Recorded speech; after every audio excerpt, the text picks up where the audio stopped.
بسم اللہ الرحمن الرحیم نحمدہ ونصلی علی رسولہ الکریم اما بعد فاعوذ باللہ من الشیطان الرجیم بسم اللہ الرحمن الرحیم۔ جیسا کہ ہمیں معلوم ہے کہ لاک ڈاؤن لگا ہوا ہے، کیونکہ ابھی 2 دن عید کے باقی ہیں، ابھی پتہ نہیں لاک ڈاؤن کھلے یا نہ کھلے، تو بہت سے حضرات کی رائے پیش آئی کہ جی ہمیں عید کی نماز کا طریقہ، عید کی نماز کا بدل اور عید کے دن ہمیں کیا کرنا چاہیے، اس طریقے سے ہمیں بتلا دیا جائے۔ تو چونکہ عید کی نماز کے لیے وہ شرائط ہیں جو جمعے کی نماز کے لیے شرائط ہیں، یعنی عید کی نماز ان دیہاتوں میں ادا نہیں کی جا سکتی جن میں پہلے سے جمعہ نہیں ہو رہا تھا، یا اسی طریقے سے وہاں پر عید کی نماز کے اور دوسرے جو شرائط ہیں وہ نہیں پائے جا رہے ہیں۔ مثال کے طور سے 3000 کی آبادی کا ہونا یا اکثر ضروریات کا سامان وہاں پر مہیا ہو جانا، اگر یہ تمام چیزیں ہیں تو وہاں پر جمعے کے شرائط پائے جائیں گے، اور جب جمعے کے شرائط پائے گئے تو پھر عید کی نماز کے شرائط بھی وہاں پر پائے جائیں گے۔ دوسرا مسئلہ یہ ہے کہ لوگوں نے معلوم کیا کہ جی عید کی نماز کے لیے کیا اذان دی جاتی ہے یا اقامت کہی جاتی ہے، تو عید کی نماز کے لیے نہ ہی تو اذان کہی جاتی اور نہ ہی اقامت یعنی جو تکبیر ہوتی ہے نماز سے پہلے، نہ ہی اس کا کہنا ضروری ہے، یعنی کہی نہیں جائے گی بالکل بھی سرے سے ہی۔ تیسرے، عید کی نماز دوسرا مسئلہ یہ ہے، لوگوں نے معلوم کیا کہ جی کیا ہم جس طریقے سے جمعے کی نماز کے لیے یا دوسری نمازوں کے لیے ہم اذان دیتے ہیں تو کیا اس میں بھی ہم اذان دیں گے یا نہیں؟ تو چونکہ عید کی نماز کے لیے نہ ہی تو اذان دی جاتی اور نہ ہی تکبیر، یعنی جو نماز سے پہلے تکبیر کہی جاتی ہے اللہ اکبر، اس کو اقامت کہتے ہیں، تو نہ ہی تو عید کی نماز کے لیے اذان دی جائے گی اور نہ ہی عید کی نماز کے لیے اقامت کہی جائے گی۔ تو اس میں دوسرا مسئلہ یہ ہے۔ تیسری بات یہ ہے، لوگوں نے اطلاع دی کہ جی عید کی نماز کا وقت کب سے شروع ہوتا ہے، عید کی نماز ہم کس وقت پڑھیں، تو اس میں مسئلہ یہ ہے کہ عید کی نماز کا وقت سورج کے نکلنے کے بعد 15 منٹ کے بعد شروع ہو جاتا ہے، یعنی جب سورج طلوع ہو گیا، سورج نکل گیا تو اس کے 20 منٹ کے بعد ہی عید کی نماز ادا کی جا سکتی ہے، یعنی جس طریقے سے جب سورج نکلتا ہے اور ہم اس کے 20 منٹ کے بعد اشراق کی نماز پڑھتے ہیں، تو جیسے ہی اشراق کی نماز کا وقت شروع ہو جائے گا تو فوراً ہی عید کی نماز کا وقت شروع ہو جائے گا۔ چوتھا مسئلہ یہ معلوم کیا کہ جی عید کی نماز کے لیے کتنے آدمیوں کا ہونا ضروری ہے، تو چونکہ عید کی نماز کے لیے بھی اور جمعے کی نماز کے لیے بھی امام کے ساتھ 4 آدمیوں کا ہونا لازم اور ضروری ہے، یعنی امام کے علاوہ 3 مقتدی ہوں اور امام کے ساتھ 4 آدمیوں کا ہونا لازم اور ضروری ہے، یعنی اگر 4 آدمی ہوں گے امام کے ساتھ تو عید کی نماز بھی پڑھی جا سکتی ہے اور جمعے کی نماز بھی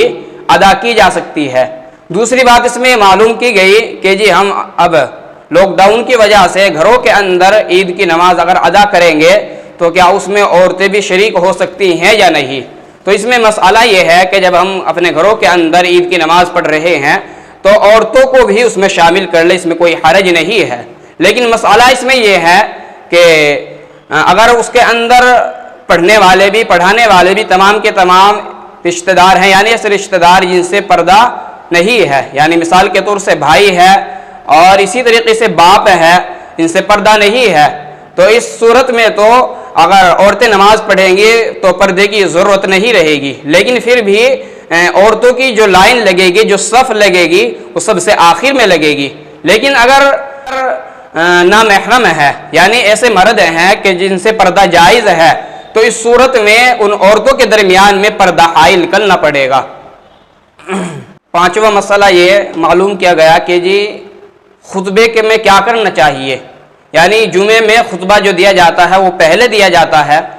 اور جو کہ واجب ہوتا ہے اس کا پڑھنا لازم اور ضروری ہے، اگر خطبہ نہیں دیا جائے گا تو نماز ادا نہیں ہوگی۔ تو اسی طریقے سے عید کی نماز جو ہوتی ہے اس میں خطبہ جو دیا جاتا ہے وہ بعد میں دیا جاتا ہے، اور وہ خطبہ جو ہوتا ہے وہ سنت ہوتا ہے، اگر مجبوری کی وجہ سے خطبہ نہ دیا گیا تو عید کی نماز وہ مکمل ہو جائے گی، اس کے اندر کوئی حرج نہیں رہے گا۔ لیکن کوشش یہ کرنی چاہیے کہ ہم خطبہ بھی پڑھنے کی کوشش کریں۔ مثال کے طور سے اگر خطبہ ہمارے یاد نہیں ہے تو ہم پہلے خطبے کی جگہ سورہ فاتحہ کی تلاوت کر لے، دوسرے خطبے کی جگہ سورہ اخلاص پڑھ لے، تو گویا کہ یہ خطبے کے قائم مقام ہو جائے گی۔ تو اس طریقے سے سنت بھی ادا ہو جائے گی اور ہماری نماز بھی مکمل ہو جائے گی۔ لیکن اگر مجبوری کی وجہ سے خطبہ نہ پڑھا گیا تو کیونکہ خطبہ پڑھنا سنت ہے تو اس لیے ہماری نماز پھر بھی درست ہو جائے گی۔ چھٹا مسئلہ معلوم کیا گیا کہ جی عید کی نماز کا بدل کیا ہے، یعنی اگر کہیں پر شرط نہیں پائی گئی یا کوئی نماز پڑھانے والا نہ ملا تو اب ہمیں کیا کرنا چاہیے؟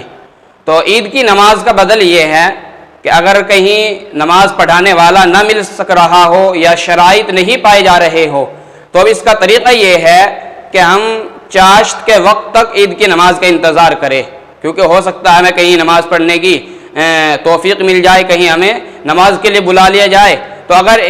چاشت کے وقت تک ہم رکنے کے بعد اب پڑھیں گے چاشت کی نماز، یعنی اگر چاشت کے وقت تک بھی ہمیں نماز کی توفیق نہ ہوئی، نماز پڑھنے کا کہیں پر انتظام نہ ہو سکا، تو اب ہمیں چاہیے کہ ہم چاشت کی نماز ادا کر لیں۔ یعنی چاشت کی نماز اب وہ کیا پڑھی جائے گی؟ اب وہ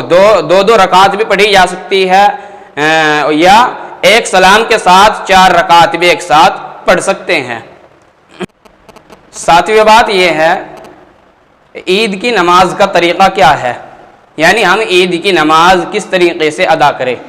تو عید کی نماز کی نیت کا جو طریقہ ہے، پہلی نیت کرے کہ نیت کرتا ہوں میں 2 رکعت نماز واجب عید الفطر مع 6 زائد تکبیروں کے پیچھے پیش امام کے اللہ اکبر کہہ کر نیت باندھ لے۔ اب جب نیت باندھ لی جائے گی اس کے بعد آپ ثنا پڑھیں گے۔ ثنا پڑھنے کے بعد سب سے پہلے 3 زائد تکبیر ہوں گی۔ 3 زائد تکبیر اس طرح ہوں گی کہ پہلی تکبیر پر ہاتھ کانوں تک اٹھائیں گے اور چھوڑ دیں گے، اسی طریقے سے دوسری تکبیر پر بھی ہاتھ کانوں تک اٹھائیں گے اور چھوڑ دیں گے، تیسری تکبیر پر ہاتھ کانوں تک اٹھائیں گے لیکن اس وقت باندھ لیں گے۔ اور جب ہاتھ باندھ لیں گے سورہ فاتحہ کی تلاوت کی جائے گی، سورت ملائی جائے گی، اس کے بعد رکوع ہوگا، سجدہ ہوگا، وہ پہلی رکعت مکمل ہو جائے گی۔ پھر جب دوسری رکعت کے لیے کھڑے ہوں گے تو سب سے پہلے قرات کی جائے گی، یعنی سورہ فاتحہ پڑھیں گے، سورہ فاتحہ کے بعد اس کے ساتھ کوئی سورت ملائیں گے اور سورت ملانے کے بعد پھر 3 زائد تکبیر ہوں گی۔ پھر اسی طریقے سے 3 زائد تکبیر ہوں گی کہ پہلی تکبیر پر ہاتھ کانوں تک اٹھائیں گے، چھوڑ دیں گے، دوسری تکبیر پر بھی ہاتھ کانوں تک اٹھائیں گے، چھوڑ دیں گے، تیسری تکبیر پر بھی ہاتھ کانوں تک اٹھائیں گے، چھوڑ دیں گے، لیکن جب چوتھی تکبیر ہوگی وہ گویا کہ وہ رکوع کی تکبیر ہوگی۔ تو جب چوتھی تکبیر کہیں گے تو ہاتھ کانوں تک اٹھائے بغیر ہی رکوع کے اندر چلے جائیں گے، پھر سجدہ ہوگا، تحیات ہوگی، یہ 2 رکعت مکمل ہو جائے گی۔ اور جب 2 رکعت مکمل ہو جائے گی گویا کہ ہماری 2 رکعت مکمل نماز ہو گئی ہے۔ اب اس کے بعد خطبہ ہوگا، جیسا کہ میں نے پہلے بتلایا کہ وہ جو خطبہ ہوگا وہ سنت ہوگا۔ اگر خطبہ ہم پڑھ سکتے ہیں تو پڑھنے کی کوشش کریں، لیکن اگر خطبہ نہیں پڑھ سکتے، اگر چھوڑ دیا مجبوری کی وجہ سے تو بھی ہماری نماز ہو جائے گی، لیکن کوشش یہ کرے کہ ہم خطبہ پڑھنے کی کوشش کریں۔ مثال کے طور سے پہلے خطبے میں سورہ فاتحہ کی تلاوت کر لے، دوسرے خطبے میں سورہ اخلاص پڑھ لے یا کوئی اور دوسری سورت جو یاد ہو اس کو ملا سکتے ہیں، تو یہ گویا کہ ہماری نماز مکمل ہو جائے گی۔